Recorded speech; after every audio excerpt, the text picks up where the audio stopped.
el hombre, y es a Caín y Abel, hermanos de padre y madre, de la misma sangre.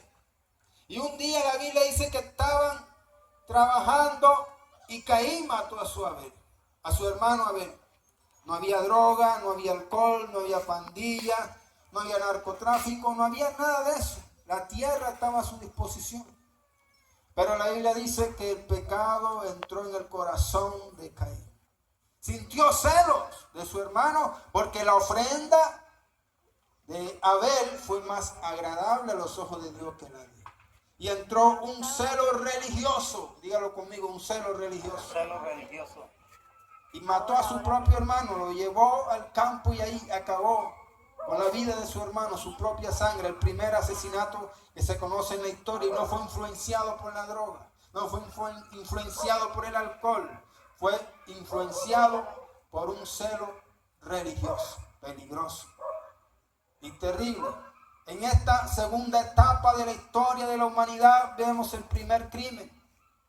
Y el hombre en este tiempo, conocido como en la historia y en la Biblia como los antediluvianos, y el hombre en este tiempo, conocido como en la historia y en la Biblia como los antediluvianos, tiene una capacidad especial.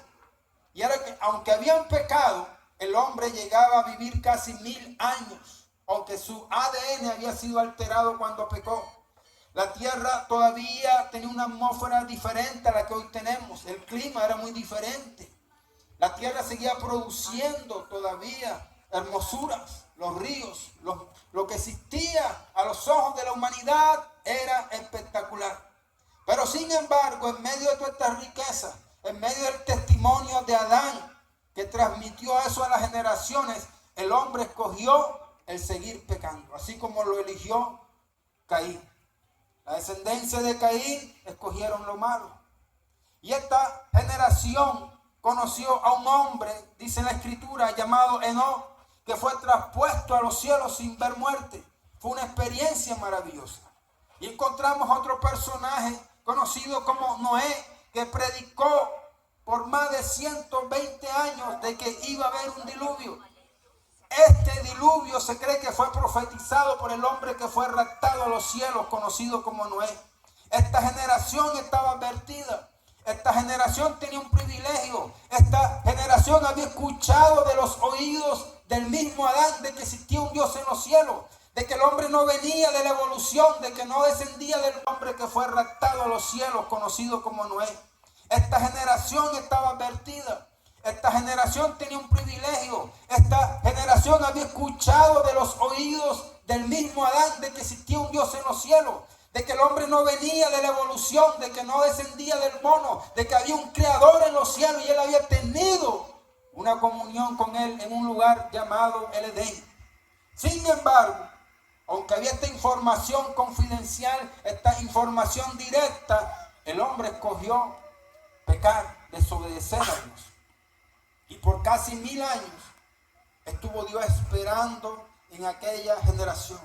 Por más de 120 años predicó Enoc. Por más de muchos años estuvo Enoc predicando y Noé por más de 120 años llevando el mensaje. Hasta que la escritura dice que Dios se cansó. Porque la maldad de los hombres, Génesis 3, era mucha, dice la escritura. Era mucha la maldad y Dios se cansó de aquella humanidad. Y vino un diluvio y acabó con toda aquella raza. Así que la historia humana no siempre ha sido igual, han habido cambios. Y toda aquella generación, salvo 8 personas que entraron en el arca, que le creyeron a Dios, que fue Noé y su familia, fueron salvas. Y ahí terminó aquella época, aquella dispensación de conciencia. Y empezó otro periodo. Después de